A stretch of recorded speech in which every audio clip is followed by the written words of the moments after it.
Torej, marsikdaj smo se spraševali tisti, ki smo imeli opravka s tem, kje dobiti dobre predstave, kako zasnovati dober abonma, predvsem gledališki abonma za mlade, kaj sploh je to dobra predstava in tako naprej. Poleg seveda tistega znanega vprašanja, kje dobiti denar zanjo, ne? Tako da zdaj nam lahko pri tem precej pomembno pripomore spletna platforma Zlata paličica. Gre za bazo kakovostnih gledaliških predstav za mladino, ki nam jo bo predstavila Sandra Jenko Slovenskega gledališkega inštituta. Prosim. Najlepša hvala za predstavitev in za uvod. Pri finančnem vprašanju ne vem, če bomo ravno v pomoč, ampak drugače pa zelo radi v navdih in inspiracijo in seveda tudi svetujemo in pomagamo pri načrtovanju vašega dela. Ne vem, če sem že morda poznan ta naša platforma Zlata paličica, ampak predvsem pa je nastala nekako željo, da bi festival gledališča za otroke in mlade, nekako in mladino, ki je nastal pod krovstvom Lutkovnega gledališča Ljubljana, postala neka stalnica ponudbe kakovostnih gledaliških predstav za otroke in mladino. Torej, bienalni festival je vsake 2 leti ponujal pregled nad slovensko produkcijo. Platforma pa se je rodila z željo, da bi ta ponudba bila stalna, redna, dopolnjena, nekako en pregled nad gledališkim dogajanjem, profesionalnim gledališkim dogajanjem za otroke in mladino. In spletna platforma Zlata paličica nekako ponuja različna področja, ki vam bodo lahko v pomoč pri vašem delu. Če se zdaj sprašujemo, če načrtujemo gledališki program za dijake, ki obiskujejo ali gimnazijo ali pa poklicne in strokovne šole, bi jih pa vendarle lahko peljali v vsa profesionalna gledališča, peljati, gledati predstave za odrasle. Seveda, ta možnost je, ampak so pa vendarle tudi predstave, za katere meni strokovna komisija, po izboru katere nastaja tudi spletna platforma Zlata paličica, torej teatrologinja, razvojna psihologinja in pedagoginja, ki si ogledajo predstave in jih ocenjujejo. Menijo, da so mogoče nekatere predstave še toliko bolj primerne za določeno starostno skupino, ki mogoče še toliko bolj nagovorijo teme in vsebine, ki so jim blizu, ki mogoče ali pa tudi po umetniškem pristopu nekako toliko bolj nagovorijo mlade in ki bi jim še jih posebej priporočali za ogled. Tako da platforma nastaja v sodelovanju s slovenskimi profesionalnimi gledališči iz vseh področij, torej ne samo dramsko gledališče, tudi eksperimentalno, lutkovno, plesno, glasbeno, pripovedovalski, nekako eksperimentalni, intermedijski pristopi, torej zelo različno in raznolika široka ponudba, tako nevladnih organizacij kot seveda naših stalnih repertoarnih gledališč. In v tem naboru lahko seveda filtrirate zgoraj po starostnih skupinah, po regijah, po producentih, po vrsteh predstave, ki bi si jih morda lahko šli ogledati. In kot je Alma na začetku že omenila, obstaja med drugim tudi abonma transverzala, ki nam mogoče malo jemlje ta strah pred sodobno gledališko umetnostjo.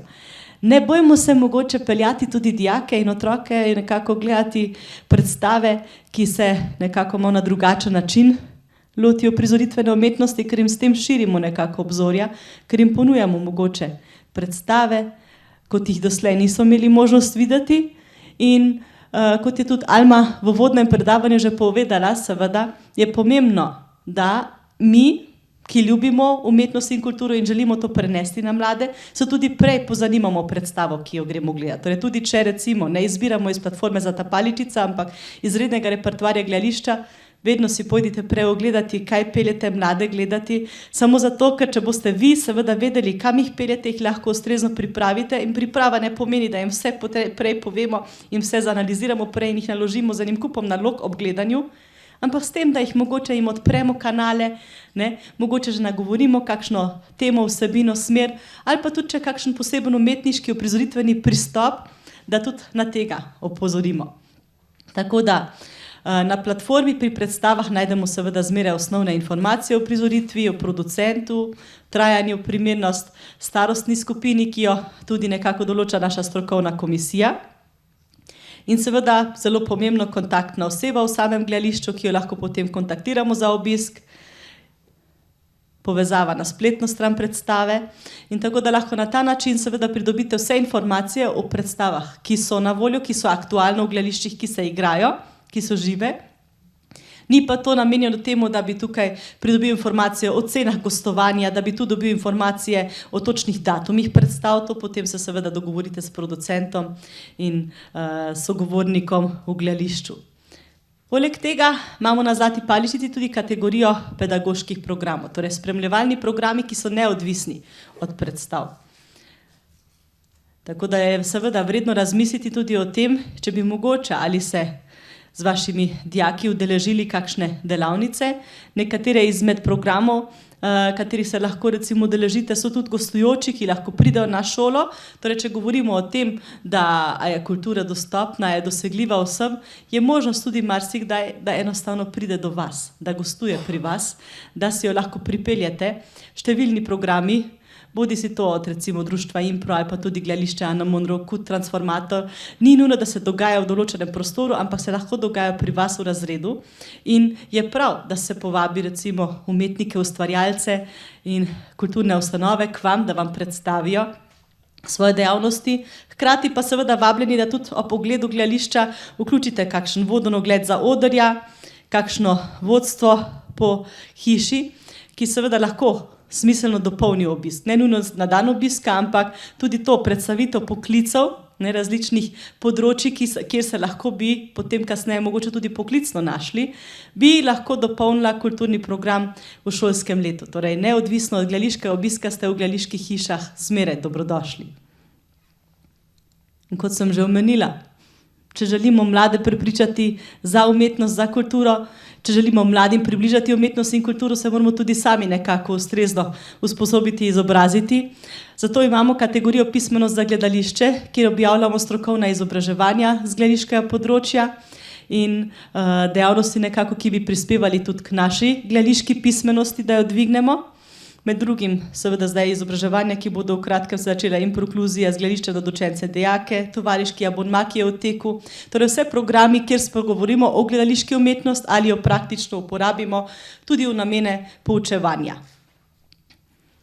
Če se spet navežem na Almo, je tako lepo rekla, kako je pomembno, da enostavno tudi kdaj povabimo umetnike, ustvarjalce k nam v razred, da jih vključimo nekako v naš učni proces, da nekako ne peljemo samo konzumirati kulturo in umetnost, ampak da je to nekako tudi nekaj, s čim bi lahko spodbudili boljše poučevanje. Torej, da nekako z umetnostjo, s pomočjo ustvarjalnih kreativnih pristopov spodbujamo tudi delo pri samem pouku in taka kreativna partnerstva, kot se imenuje, nekako sodelovanja med vzgojno-izobraževalnimi zavodi in ustvarjalci, umetniki, kulturnimi ustanovami, oziroma tudi med ustvarjalci in dijaki sami.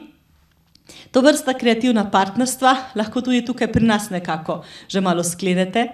Če greste čez seznam Mi smo gledališče, dobite pregled gledaliških ustanov po Sloveniji s kontaktnimi osebami, na katere se lahko obrnete, če bi seveda se želeli povezati s katero od gledaliških ustanov.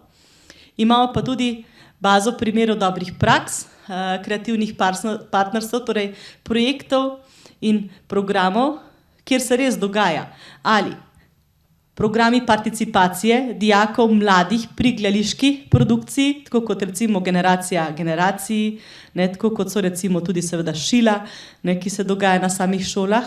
Programi, kjer mladi torej sami sodelujejo pri ustvarjanju, mlado-mladinsko, gledališki laboratorij, amaterski mladinski oder na tečaj 11. Tukaj seveda lahko mi tudi spodbujamo naše mlade, da se aktivno vključijo nekako kakšno obliko gledališkega ustvarjanja.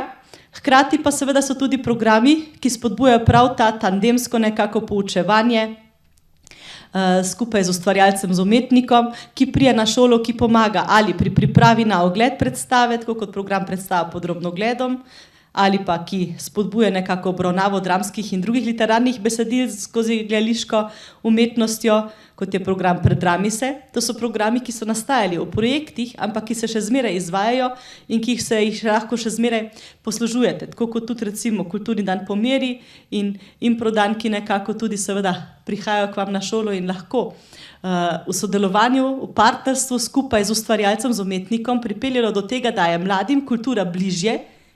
In če jim omogočamo nekako ta dostop do kulture, bodo mogoče tudi sami toliko bolj prestopili ta prag in si šli ogledati kakšno gledališko predstavo.